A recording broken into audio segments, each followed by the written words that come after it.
for coming here. We've had a chance to talk to your husband about a variety of things. Of course, you've seen John and Mark have the separate interviews, and we've been sort of working our way back through his public career from lieutenant governor, and then we went to the congressional time period. And our last period will be sort of that earlier days. We'll talk about his being the 18th mayor of the history of Jamestown, New York. We'll do that. But part and parcel of a good portion of his life is you. And you entered the scene during the time frame where he was a congressman from... No. Oh, well then let's back up. Let's fill in something.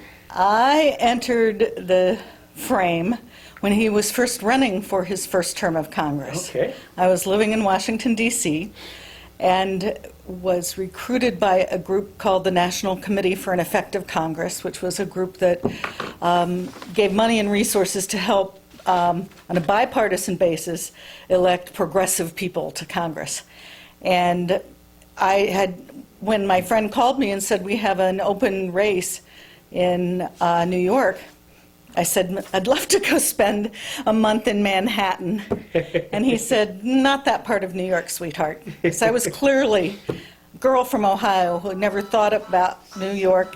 It's the cell phone again. Who never thought about New York existing outside of Manhattan. And so in February of 1976, I got in a car with another fellow who was recruited, and we drove 8 hours through a raging snowstorm.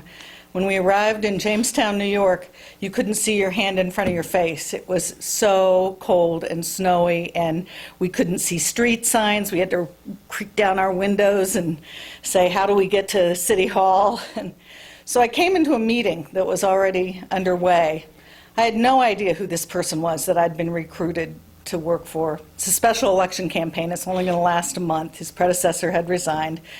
I walk into a room. There are 8 suits around the table, and no women. And I'm taking off, shaking snow off our coats and sitting in the back.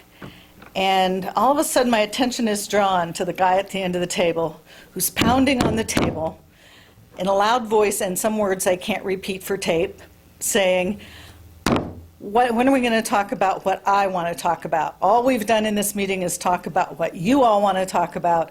And I got a reporter out here. I'm going to be on a bus for 2 days. I wanted to have a meeting about issues. All we've talked about is what you want to talk about. I want a meeting to talk about what I want to talk about, in louder tones and more colorful tones. And I sat in the back of the room thawing out from my 8-hour drive through the blizzard with this terrible sinking feeling in my stomach that I had just left my friends and my home for a month to come to this godforsaken place in the middle of a snowstorm to work for a month for a madman. It's like, how could I have made such a terrible mistake? And that's how I met Stan. Was this part of the Russ Hemingway? Yes. Okay. Yeah. Now, what was your role in Ohio? Were you intimately involved in the Democratic politics? Was it a political action group that you were part of? Well, not at that time. I mean, I had worked for 2 governors of Ohio. I at that time had only worked for one governor of Ohio, Jack Gilligan, when he was governor of Ohio. And when he lost to Jim Rhodes, I worked for a state senator from Cleveland by the name of Tim McCormick for some months, and then decided I really wanted to go to Washington. So I had loaded up everything I owned in a U-Haul truck and moved to Washington to find fame and fortune, and bartended for a while in a little bar on Capitol Hill called Mike Palm's, where people would come and sit at my bar and tell me about job openings they heard about at the end of their day on Capitol Hill. So I was actually bartending. I had this other side job, writing and editing for a national gerontological publication. But I was looking for a job, and when my friends called and said, hey, there's this great open election in upstate New York, we need some bodies, come on up. I mean, they didn't say upstate New York the first time. But that's how I ended up. I had, later on, I worked for Dick Celeste, another governor of Ohio, but at that time I had just moved to Washington in the fall of 1975, and this was then February of 1976. So Russ Hemingway's group reaches out to you. They know what was your reputation? Why would they reach out to you? Well, I knew some of those people, and I had been the director of board and commissions for the governor. I had been in politics and government in Ohio. So it was the Ohio connection. My friend Denny Heffernan was one of the people on the board of the National Committee for an Effective Congress. And so it was the Ohio connection that they sent me to New York. So they brought in the best to try to help this, right, of this course. madman up from... who had no idea what she was doing, who had no idea where anything was. And I spent most of that February on the phone to Tom Shagla saying, what is the drive time between Jamestown and Hornell? What is the drive time between Corning and you name a place? We were everywhere, but I didn't know where anything was, and I was doing scheduling, so it was a bit of a challenge. Did you ever get around to helping him say what he wants to say, learn what he wants to learn? Were you part of that whole scripting process, the strategic planning process, or was your role pretty well defined, just getting him from point A to point B? My role in that 1 month campaign was pretty much scheduling, which had me talking to him every day about what he wanted to do and where he wanted to go, but I wasn't really doing policy during that campaign. Right. Right. And, well, let's get over here. What'd you think of this carpetbagger that came in from Ohio? Well, I could tell right away that she was personable, and even though she wasn't local and didn't know the places, it seemed to me that she would be good at scheduling, and she was. She worked with and eventually started dating the campaign manager. And I kid her now, if she'd have just stayed with him, she'd have been rich, because he went on to be the CEO of the largest fishing tackle company in the world. But at any rate, she was good at it, and was one of the better campaign workers. And so when the campaign was over, there was only really 2 or 3 people who had been active in the campaign that I was certain that I wanted. Mm-hmm. And you might have been the only person in the Washington office ultimately. I don't know. I can't recall. But so I offered Sara a position as a legislative assistant. And then we worked very closely together on policy and everything for the next few years until she left our congressional office. And then later, obviously, we became a couple. During that time period, legislative assistant, what's that really mean? Well, I went from being a legislative assistant to the legislative director, which also meant directing the other legislative assistants, and ultimately was his top aide, his administrative assistant, by the time I left the office. But in my particular case, it meant really working on crafting policy issues. I worked a lot on housing issues, congregate housing issues, low-income housing issues. He was on the Select Committee on Aging. He was on the Housing Subcommittee. Another legislative assistant, for example, worked with him closely on all of the international and banking issues. Mm-hmm. Another legislative assistant worked with him on economic issues and so forth. So it was just, you had your own designated areas based on his committee assignments. He's a rookie. He's coming in, special election to Congress. He doesn't know any place, doesn't even know half as much as you know from being a bartender at a Washington bar. How do you help him acclimate to Washington? Well, I think we all did it a little bit by the seat of our pants together. Yeah. We worked crazy long hours, and I don't know if he's told you the story about our dear friend John Koskinen, who at that time was Chief of Staff to Senator Ribicoff. And he was somebody who had a long track record on the Hill, and so Stan sat down with him to get some advice. And his advice was, you have to read every resume. You have to study and read every resume to find the best people. Well, we were looking at our desk, and because this was a special election, and he was the only game in town, our office was drowning in resumes. Every young person looking for a job on the Hill was at our door. So it was really a crazy time. He's trying to get up to speed on issues, and we're trying to hire staff, and I think we were all working 14-hour days or more at that for those first few months. How much help do you get from the Congressional Democratic Caucus? Do they help you sort of get acclimated? Everybody wants to help, especially if you're the only new congressman in town. The party helps. There are staff people on the Hill that have little seminars for you that they usually have for groups of new members of Congress, but they had just for Stan. And you meet a lot of other friends and colleagues who work on the Hill. Everybody wants to be helpful. Did they plant somebody in your office that would sort of know the ropes, at least for a while, to get you acclimated? Not really. The fellow that was my campaign manager was from Iowa. His father was actually a congressman at the time by the name of Tom Bedell. And I actually wanted Tom to be my chief of staff, but he didn't want the job on an ongoing basis.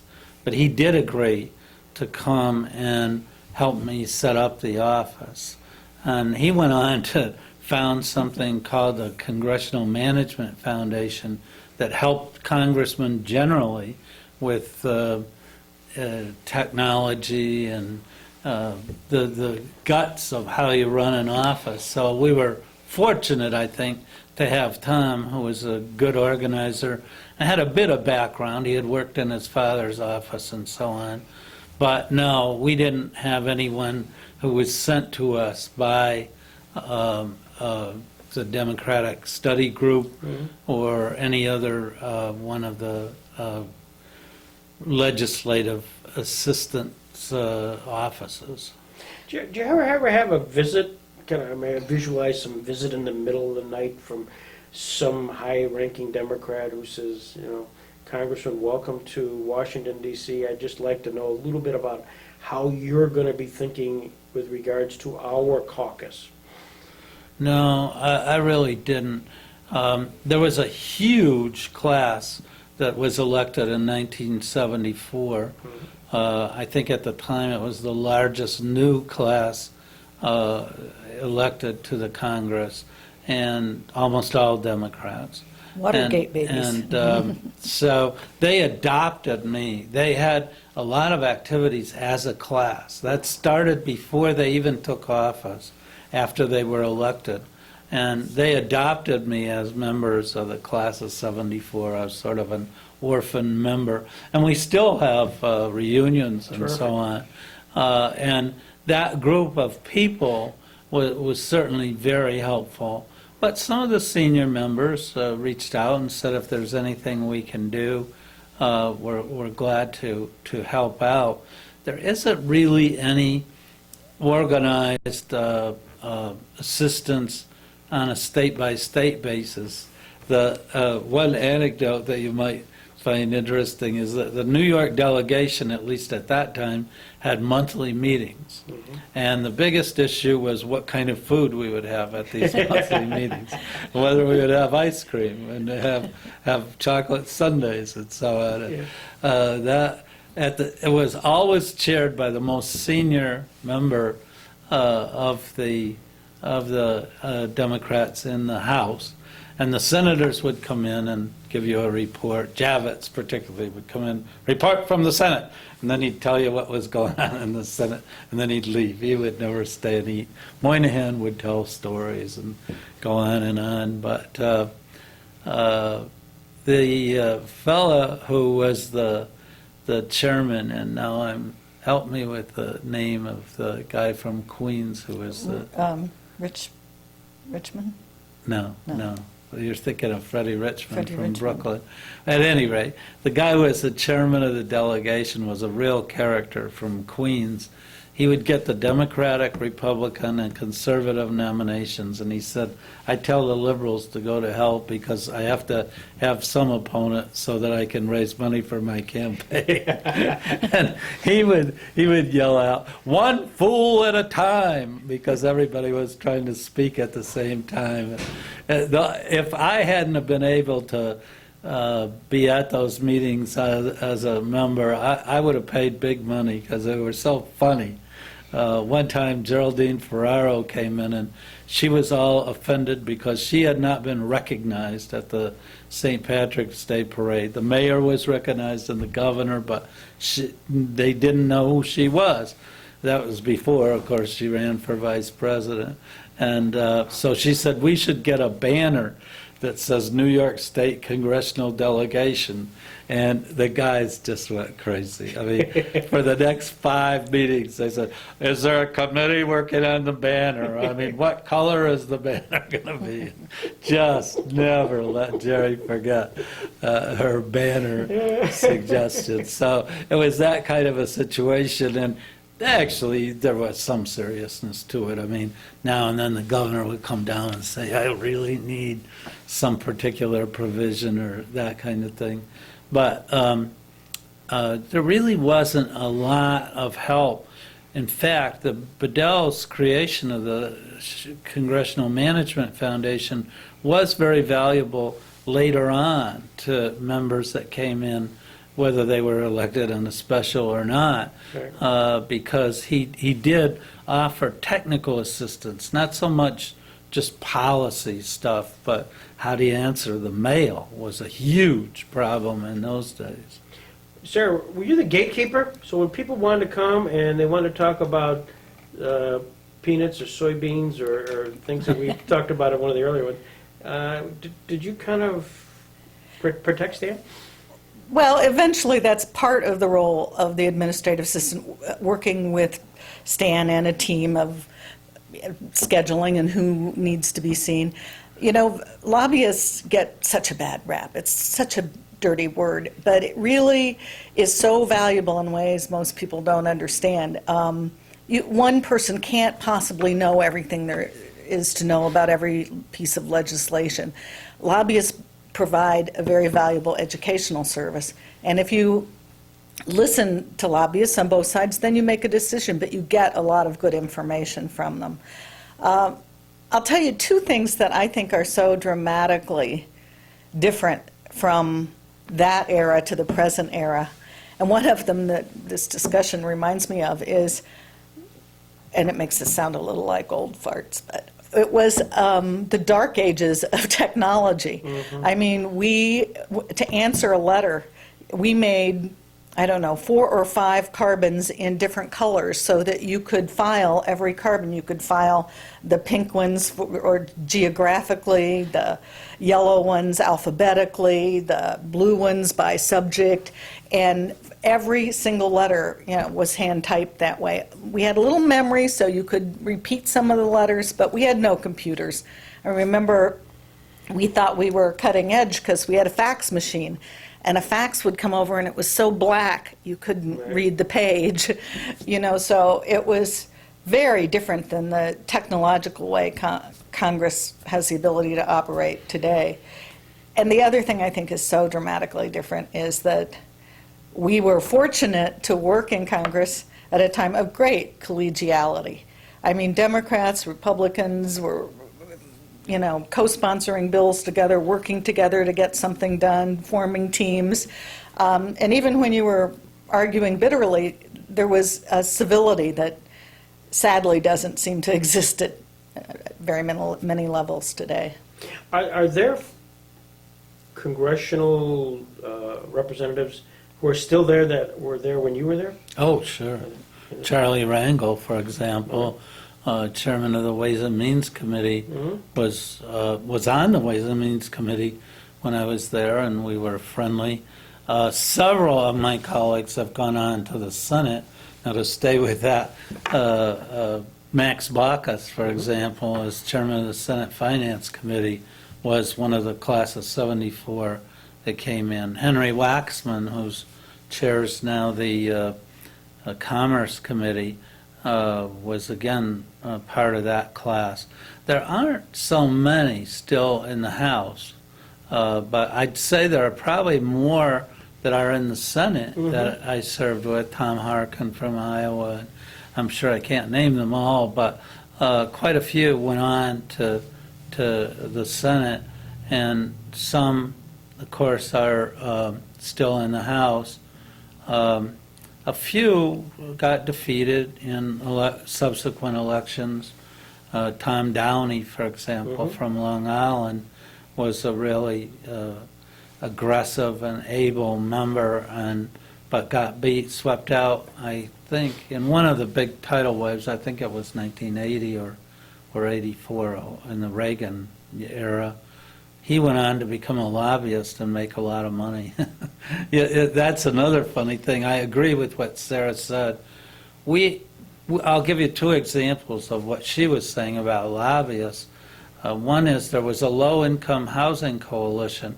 These people probably made peanuts, but they were so dedicated. They understood the housing issues, and you always wanted to hear what they had to say.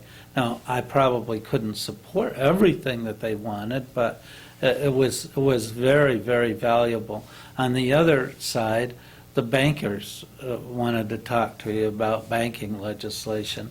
And I always thought if you got a balance, I mean, you'd want to listen to both sides of an issue, you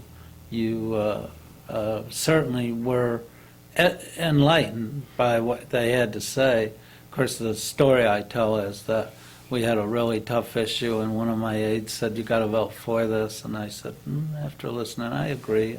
Then another one said, "Stan, you got to vote against this," and gave me the reasons. I said, I agree with you. And then my administrative assistant says, "You can't agree with both of them." And I said, "I agree with you." But, you did get some of those issues, and it wasn't just a matter of lobbying. It was a matter of balancing what you thought was great public policy for the nation as against how does it affect our district, and how are the folks back home going to appreciate this, and so on. So it was interesting. From a policy point of view, serving in Congress is certainly very interesting.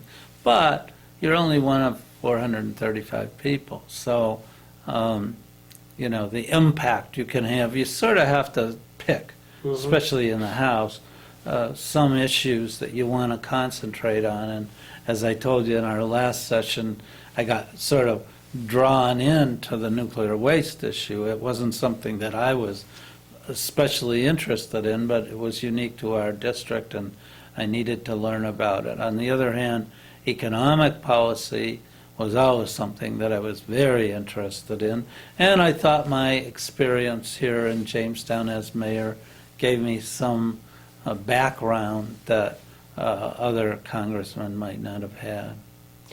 How often did you go home and to Sara and say, "Sara, here are the issues"? Well, what do you think? That was a process. When I was first in Congress, I was married to Carol, and we decided to move our family down to the Washington area, and the kids were just little, and we just couldn't find housing close into Washington that we could afford. Selling a house in Jamestown and buying one in the Capital District as a real problem. And we ended up out in Reston, Virginia, which is a lovely planned community, but a long commute. And I used to hate that commute, but what I would do eventually, after once getting caught, is I'd drive in on the first day of the week, Monday, let's say, and then I'd leave my car and take the commuter bus, and so that I'd always have the car there if we had a late session or something, and never get stuck.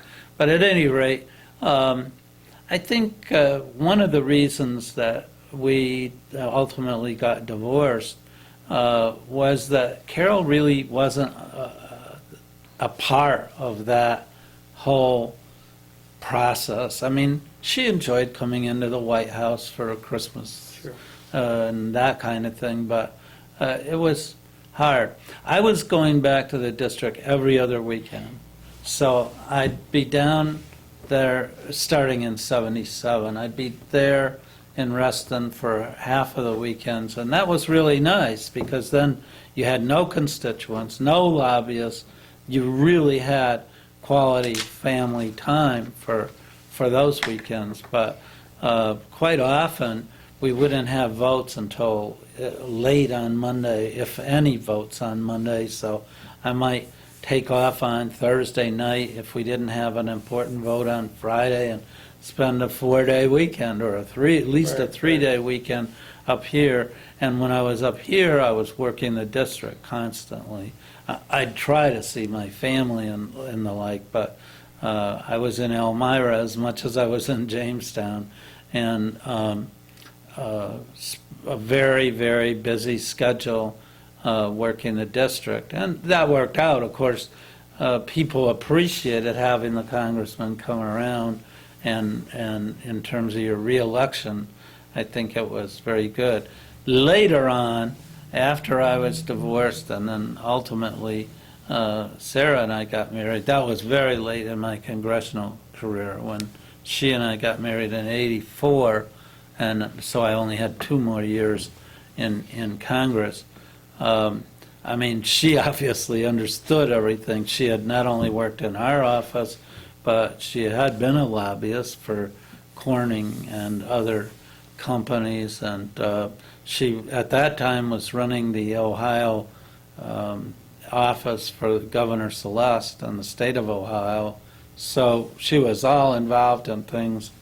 We'd talk about issues. We'd, of course, share a lot of things, and she felt free to criticize me. Is that right? Well, it's just- did that really happen, Sara?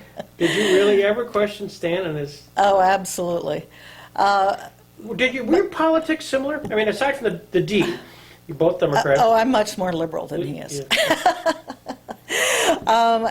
And so, yes, there were issues that we would discuss on occasion, a little heatedly.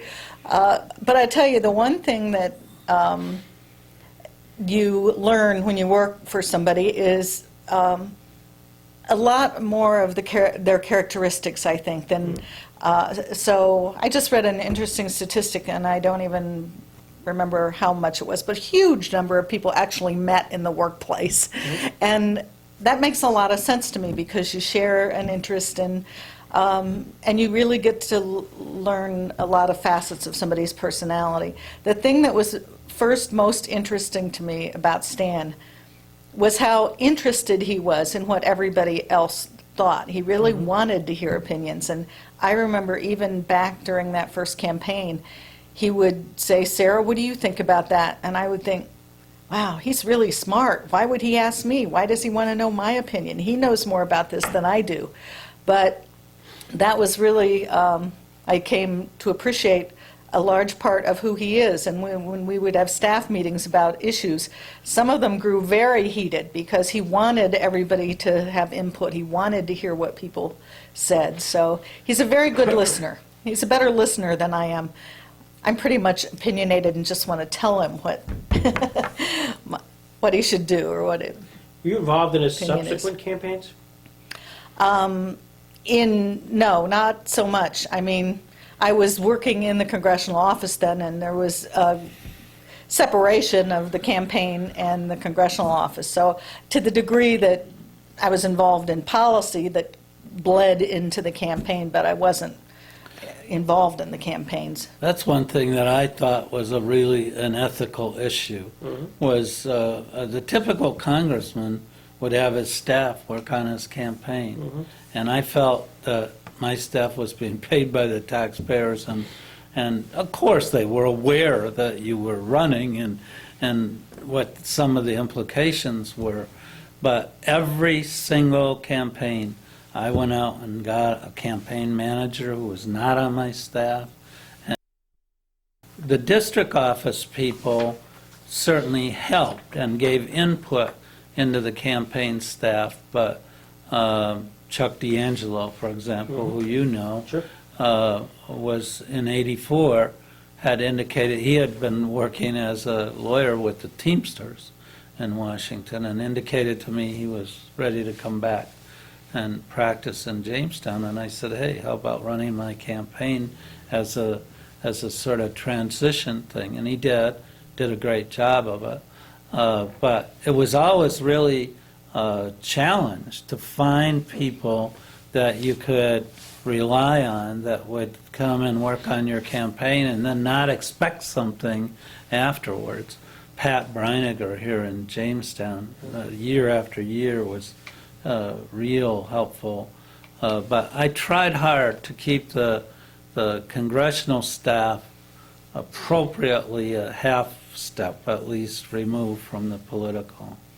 Which of course changed once we were married and I had to attend a lot of political events. She got to debate Jill Emery when I couldn't show up at one occasion, I remember. I think the most difficult year, maybe in my life, was the year Stan ran for lieutenant governor of New York, because I was still working as the federal liaison for Governor Celeste for the state of Ohio's Washington office. My mother was dying in Ohio. We lived in Washington, D.C., and we were campaigning all over New York. And so I don't remember ever being that tired. I didn't know what state my clothes were in. I didn't know where I was when I woke up in the morning. It was really a difficult year. It was the most exhausting campaign year I ever went through. Stan talks to you and says, hey, I just got feelers from Governor Cuomo's office, and they want me to come to Albany to talk about the potential of being a lieutenant governor. What did he say to you? Pretty much that. Was there a pro-con little conversation? Because he obviously knew what he was going to ask. I don't remember a lot about the conversation, other than that we knew you should at least talk to him. And we did. I mean, we had conversations about the pros and the cons, and that we really liked, especially me, living in Washington, D.C. I wasn't enamored about moving to Albany at that point, and so I was a little bit of a harder sell, I think. But we did go together to Albany and sat and spent an afternoon talking with Andrew and some people about Andrew? what it would mean. Andrew Cuomo. So he was the liaison for his dad? At that point, right. And Jill Buckley. There was also, during that time period, some exciting and opportunities that were not fulfilled. Twice, Governor Cuomo had opportunities to run for president and chose not to, and once chose to be pretty aloof from President Clinton with regards to the Supreme Court. Did you get were you frustrated through the process of maybe your husband was being pulled and pushed and... No, I think I had confidence all the time that Stan and I together would make the right decision for us. Sure, there are frustrations in politics all the time. For the 8 years that we lived in Albany, I had my own job too, so I was busy with my own things that had nothing to do with government and politics. One of the things that I always think is so interesting that people think about politicians is that they're out of touch, they're out of touch with the people, and I think it is the greatest misconception, because I can't think of a profession where you are more in touch with more people from more walks of life. And my strongest memories of those 8 years in Stan's work as lieutenant governor were what a fabulous opportunity to see every corner of New York State and meet with every group of people imaginable, learn about people's lives. I mean, you'd spend an evening with an Orthodox family in Brooklyn, and the next day you were on a dairy farm somewhere in upstate New York, and just a phenomenal kaleidoscope of what people's lives are really like. And I think on various levels, most politicians experience that life, not being removed from people, but being very in touch with what all kinds of people are thinking. Of course. Occasionally in Albany, our jobs overlapped. I was a source for her. There was a program, a half an hour program called Broadcast New York, and Sara was one of the producers, and her segment each week would be, I guess, 3 minutes or so long. Good News New York was her segment. And so she would come to me and say, tell me good news stories. And I'd say, well, there's this guy with the Buffalo baseball team who overcame all these handicaps, and it's a wonderful story. And she would go out and tape that. Or there was a phenomenal doctor at Lincoln Hospital in the Bronx who did acupuncture to cure drug addiction, and I was called the drug czar because I chaired the anti-drug abuse council, and I told Sara, you've got to go down and interview Dr. Smith. And she not only did that, but she followed one of the women, one of the addicts, and he got phenomenal results. These addicts were coming into his clinic 5 days a week, I believe, and going through the acupuncture, giving urine tests, and his percentage of compliance was off the charts high. And here they were going back into the community. I mean, this wasn't a residential treatment program or something. I mean, there was an education part of it, but it was really terrific.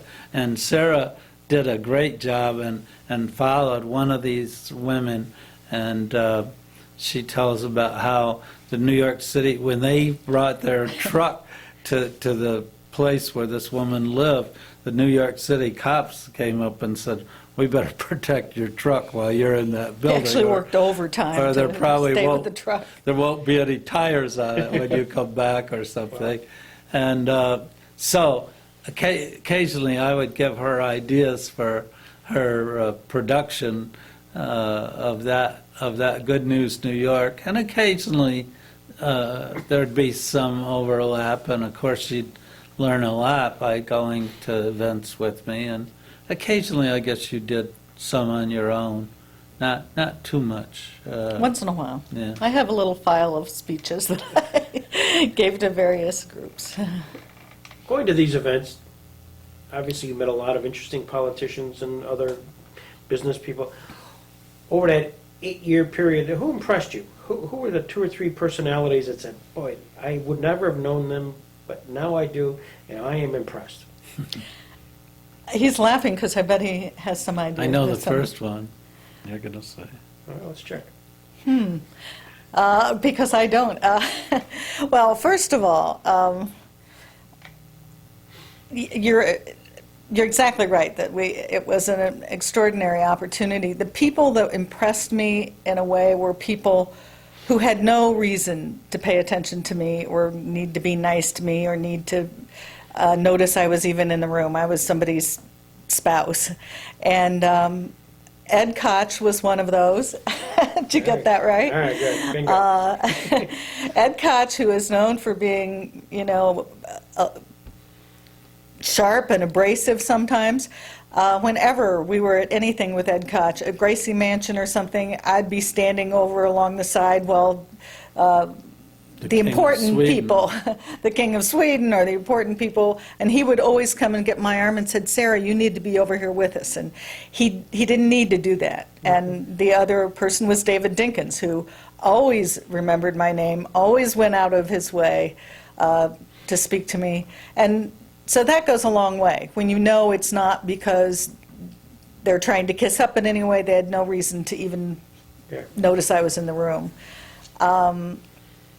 I think it was also very interesting to watch Mario Cuomo. I think he was a brilliant person and interesting. And I remember the one note that he wrote me right after my mother died, which was short. It was the same year that we came to Albany. She died that summer of 1987.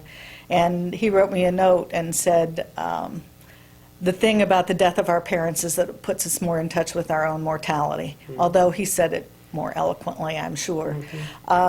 He was just a very interesting person and politician to watch up close.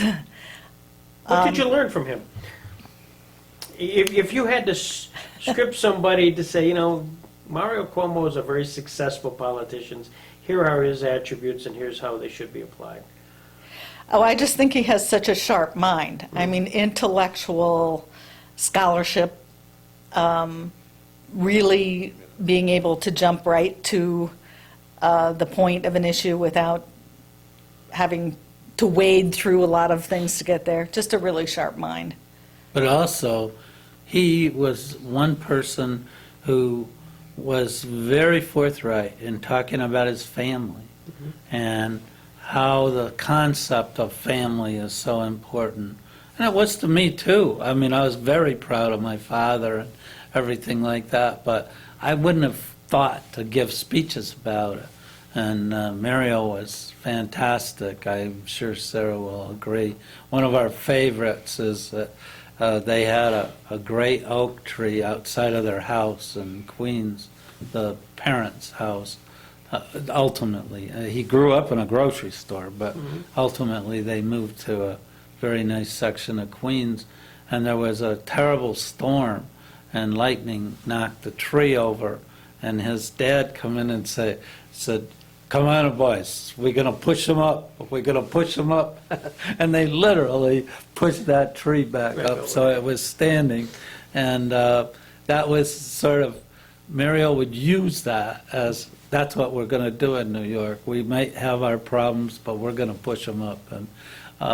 And so he, I think, one of the interesting things you would agree is that he integrated his intellectual approach to things with the sense of family, and I think it made me more aware that I ought to be thinking in terms of the pride that I had in my dad starting a company and my mother's devotion and so on.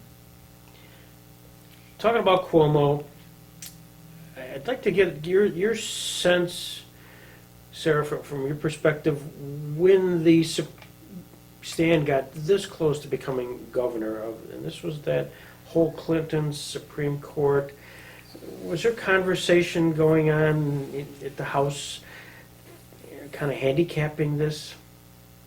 Oh, I think we certainly had some conversation about it, but it was impossible to handicap. It was impossible to know what the final decision would be. I remember I was actually at my hairdresser's getting my hair cut when I heard on the radio that he was not going to do it. So, I mean, I wasn't sitting somewhere outside the door waiting for the decision. We knew that we would be fine either way. I don't think it was a terrible anxiety or anxiousness. You really didn't know. But we certainly thought that was going to happen. Yeah. In fact, that was the only time that I sort of very quietly started to prepare and think about a transition, and so that I could truthfully say that I hadn't reached out to some people about that. Sara actually made some calls to industry leaders and people that we thought were important, saying, we don't know that this is going to happen, but if it does, are you willing to help Stan in certain ways and so on. And so I think I've told you the story about what I told the White House, but that was the cautionary thing, that you never could predict what Mario Cuomo would do. But at home, I think we both believed that it was going to happen. Your shoulders slump a little bit when you heard it in the dressers? Yeah. And I don't know that that was the response. I think that perhaps there was some disappointment because I thought that Stan would make a very good governor. Again, I think he's a good listener. I think he's very smart. I think he's very sound and steady and would have made a very good governor. So I think there was some disappointment in that he wouldn't have the opportunity to do that. But again, you know, I knew we would be fine. Then you run into the election campaign, the third term for the Cuomo Lundine ticket, and it didn't work out quite as expected. Did you see that coming at all? Did you get a Well, I tell you, I felt one of the biggest frustrations in that campaign. And this is with Pataki, and I don't remember who was the lieutenant governor. Who was Betsy McCoy. Yeah. okay. The biggest frustration is that I thought that any campaign in the world would give their eye teeth to have a candidate who had the verbal abilities and skills of Mario Cuomo, and they didn't use him. There was not one single campaign ad that ran during that entire election that used Mario Cuomo talking. And there's nobody better. There's nobody better in evoking passion and feeling and hope and belief in his skilled way of talking. Yeah, and we expressed this to David And I Garth. couldn't believe Did you that really? they never used any single ad of Mario Cuomo. You know, did that win or lose the campaign? I don't know, probably not. But there were some, I think, key mistakes that were, in my judgment, that were made. Well, it was definitely an asset that Governor Cuomo had. His Right. ability to step into an arena and just wow. He's Right. running for his fourth term. And his favorite word about these kind of things, it was rationale. You had to have a rationale. And in the end, I don't think we gave people a rationale. Why should you reelect this guy who's been around for 12 years and give him another 4 years?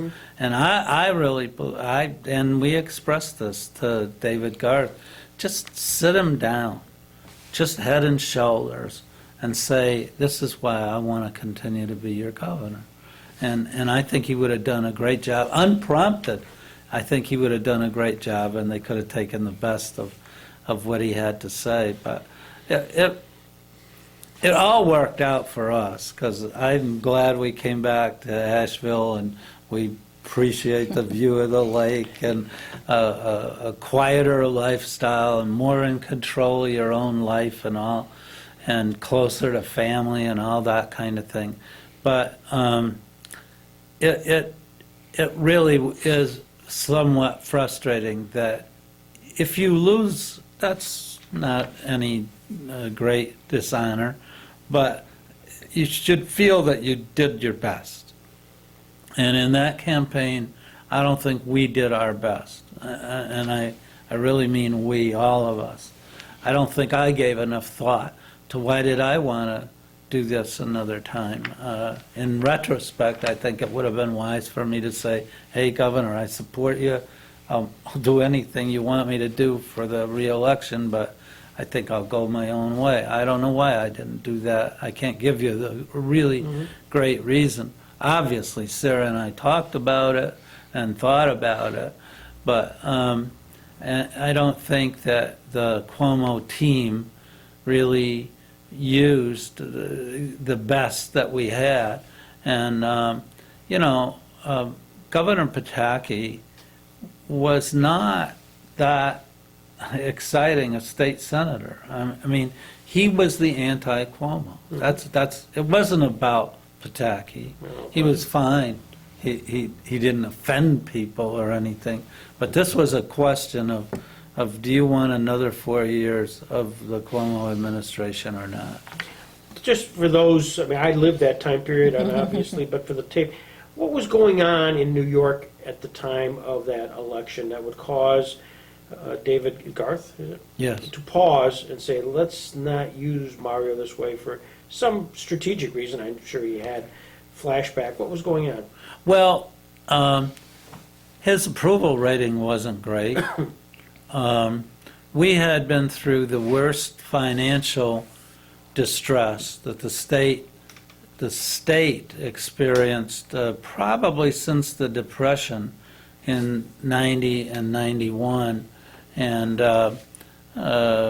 people don't like to hear bad news. It doesn't matter if it's President Obama or Governor Strickland in Ohio or Governor Patterson in New York. They don't want to hear how we got to cut school aid or we got to do these difficult things. I heard somebody here locally say, I think the head of the Jamestown Public Schools say, the last time we had to put up with one of these cuts was in 91. And I thought, yeah, and I remember it exactly. I mean, how do you cut the state budget without affecting education or health care? Those are the big things we spend money on. So we're going into an election where I don't mean he was really unpopular, but he was very controversial. He was confrontational. There's no doubt about that. He had a radio program, and people would call in, and he would tend to argue with them rather than say, oh, you got a very interesting point. But I think the mood, and it was 1994 when the Republicans swept into the Congress and changed from a big Democratic majority to a substantial Republican majority. So the whole idea in the country was you were running against the tide. Nonetheless, I think you could have done it because you had a name and your opponent didn't, because you had overall, if people had really sat back and thought about it, he's got a pretty good record. But I'm afraid we just didn't get it across. And actually, Governor Cuomo, with his son Andrew's help, had run his own campaigns up to then. And Garth was a big, huge media consultant. And it was surprising to me that he even hired Garth to come in. And he was very close to Mayor Giuliani and had directed the Giuliani for Mayor campaign when Rudy beat David Dinkins the second time he ran. And so it was a bit of a different situation with a big-time operative there calling a lot of the shots. And not that anybody told Mario Cuomo what he was going to do, and he was reticent about it.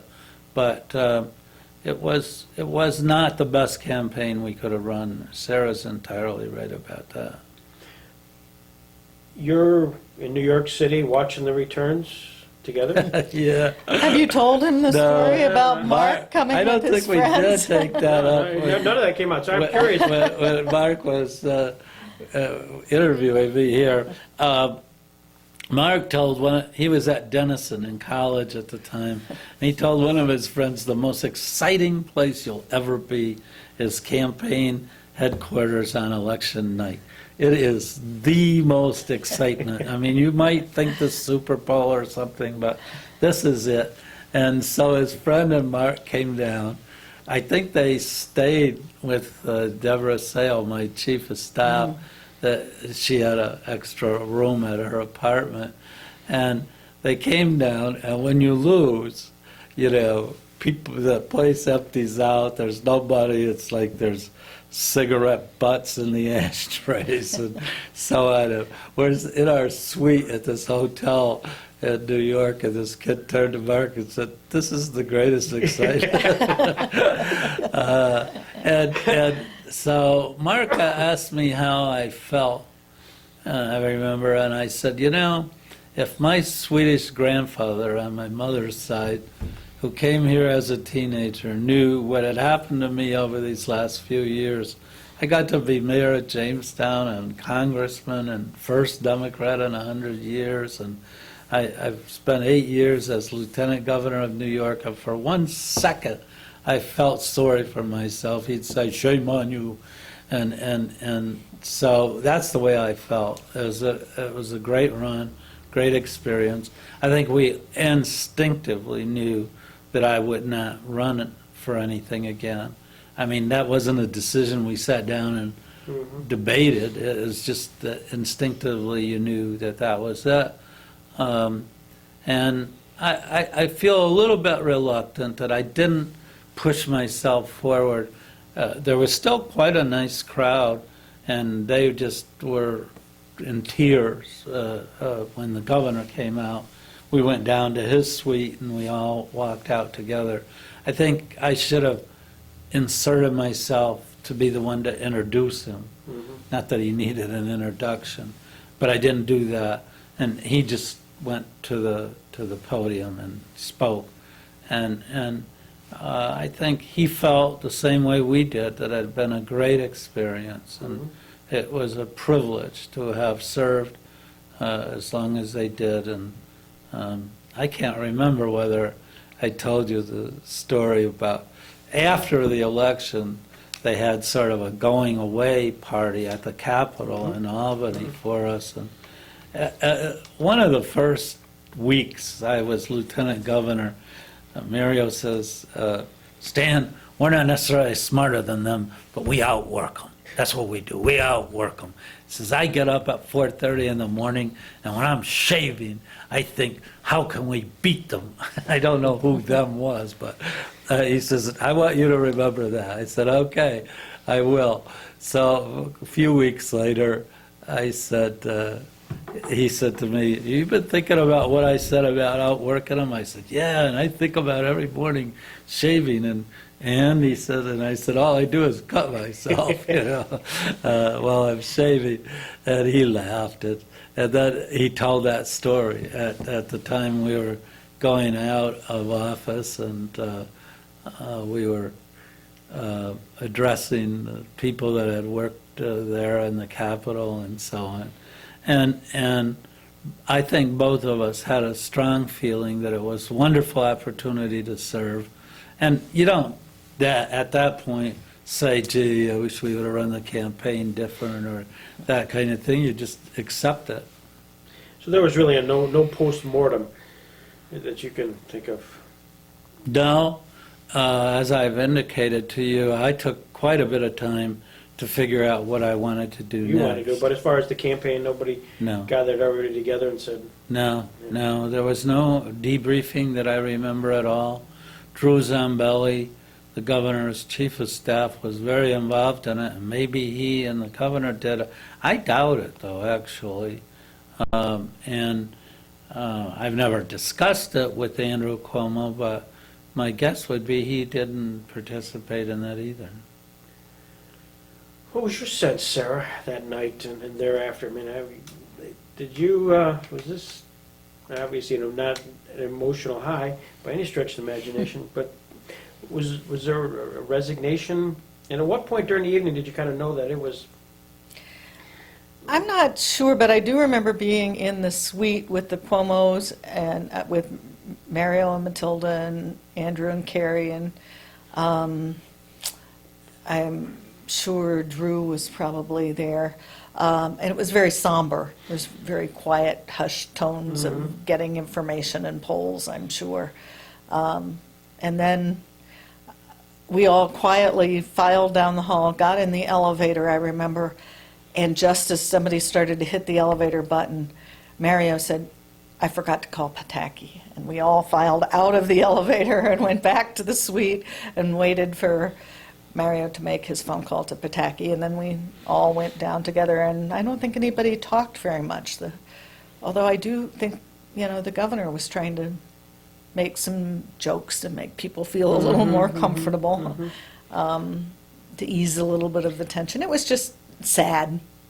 Were the polls, I don't recall, I mean, did you was there a sense going into election day that things weren't as you would have liked? There was No, quite the opposite. The polls showed us winning right up to election day. And even in the first feedback we got based on exit polling indicated it was a lot closer than we thought it might be, but that we were ahead. And then, I don't remember which news media, but we were in separate suites at that time, and ours, it was Mel Schweitzer, always the bearer of bad news, who said he had a good friend, it wasn't the New York Times, but with some media source who said, it looks like it's swung the other way. And it was a very narrow loss. It was less than 2 percentage points. I think it was about 1 percentage point that we lost by. But now, the frustration for me was I foresaw a year ahead of time this being a problem. But it was awfully hard to get it across to the governor. And the incident I remember, I went out to central New York and met in Syracuse with 13 Democratic county chairs.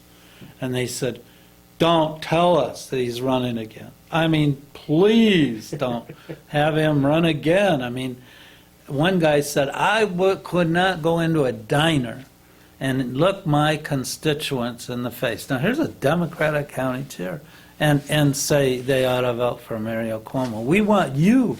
You ought to be the candidate. Well, you run. Run against him if you need. I said, I'm not running against him. And they gave me some reasons. I mean, it wasn't just an emotional thing.